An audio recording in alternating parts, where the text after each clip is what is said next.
Hello and welcome to my first ever video. On this channel I plan to make some hopefully interesting Metroid videos, as well as maybe talk a little about my own ideas and opinions regarding real-life spaceflight. The Metroid stuff will be audio only, mainly for ease of production. Since I only plan to occasionally do this and only as a hobby, the quality will in all likelihood remain as bad as it currently is. But enough of that, we have a Metroid theory to get into. The theory, of course, being that the bounty hunter Ghor, who appears in Metroid Prime 3 Corruption, was in fact a member of the alien species of space pirates that appear in the same game. Anyway, let's start with the obvious and get that out of the way, the physical similarities. If we compare an image of Ghor with that of a space pirate militia member, we can immediately see that they share a number of features. Starting at their faces, it becomes apparent that they both have multiple pairs of eyes, 3 in Ghor's case and 4 for the pirate militia fighter. Of course, as my math teacher always told me, 6 and 8 are in fact different numbers, but the fact that they both have multiple pairs of eyes is already a pretty big similarity, since almost every other species throughout the Metroid story only has 2 eyes. In fact, I would even go as far as to theorize that the 4th pair of eyes on the space pirate is an evolutionary leftover and serves no real purpose, hence no need for Ghor to replicate them on his flashy cyborg body. But eyes are not the extent of consistency when it comes to their faces, as both feature mandibles in place of their lower jaw. Furthermore, the general color scheme as well as the height of their bodies are very similar. And I'm not even nearly done. Not only are the bounty hunter and the militia fighters more or less the same height, their bodies are also very similar in shape. Of course, what immediately jumps to mind is the fact how thin, almost spindly, both their arms and legs are. In both cases it makes sense, because even the militia pirate's limbs are in fact artificial. I wonder if that applies to all the space pirates we see in Corruption. The stronger pirate types, like pirate troopers or commando pirates, all seem to have normal, organic limbs, which really makes me question why this is apparently different when it comes to the militia pirates. Maybe it has something to do with age, or some sort of biological caste system, or maybe they really overdid it with genetic manipulation. Who knows? The Chozo probably, but that is not the topic. Back to physical similarities. In addition to what I already listed, we can also see that both Ghor and the pirate have 3 fingers on each hand. This is not really significant in any way, but definitely another nice consistency that strengthens the connection. Their legs, however, really make it apparent that these two are supposed to be the same. Not only are they both extremely thin and very rigid, meaning they are not flexible and cannot be bent, but also both have knees that are pointed backwards, as well as pointy feet that feature almost no surface to stand on, as well as no digits like claws or toes. On a side note, while those legs might look very unstable, they are actually surprisingly sensible. For a real-world example, you can look up the robot dogs that Boston Dynamics produces. Granted, those use 4 such legs instead of 2, but still, same design. I wonder if Zeus is a space pirate.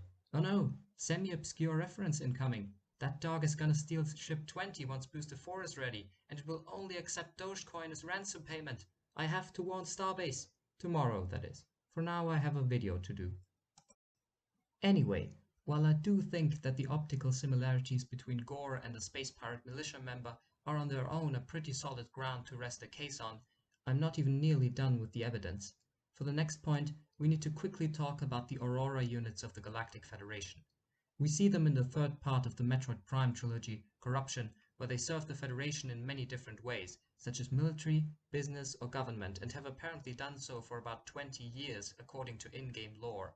As such, they should be fairly well known to the average citizen of the Federation, and yet, when Ghor meets one on board the battleship Olympus, he says, "Ah, an organic supercomputer.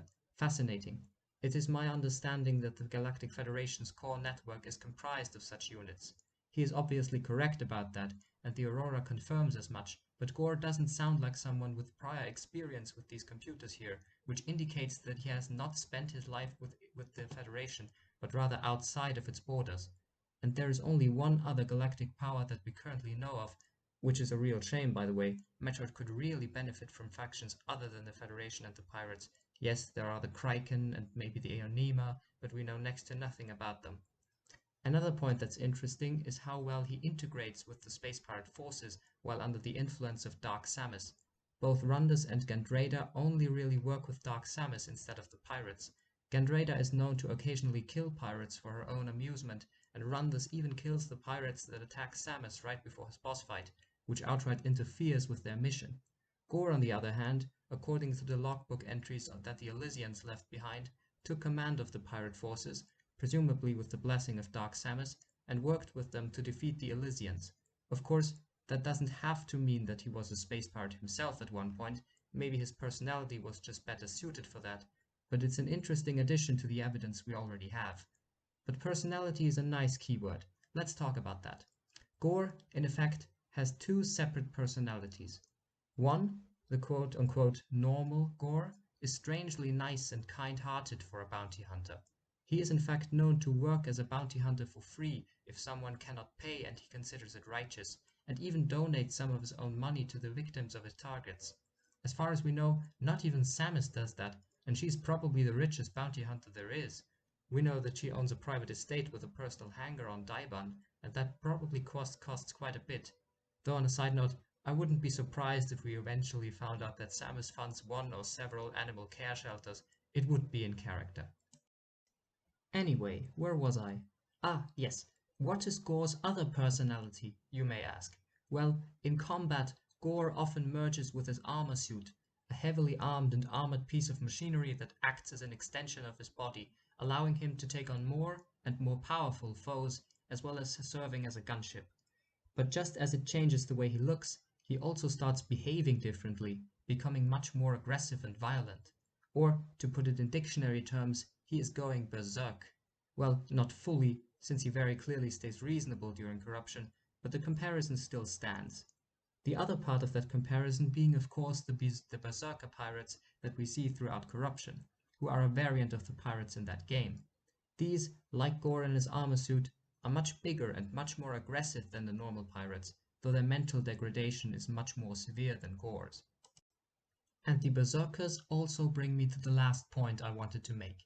I believe that all the things I just brought up are not in the game and lore by accident, but that the people at Retro Studios put them in on purpose, and that they wanted us to come to the conclusion that Ghor was indeed at one point a space pirate, or at least a member of their species. What makes me think that?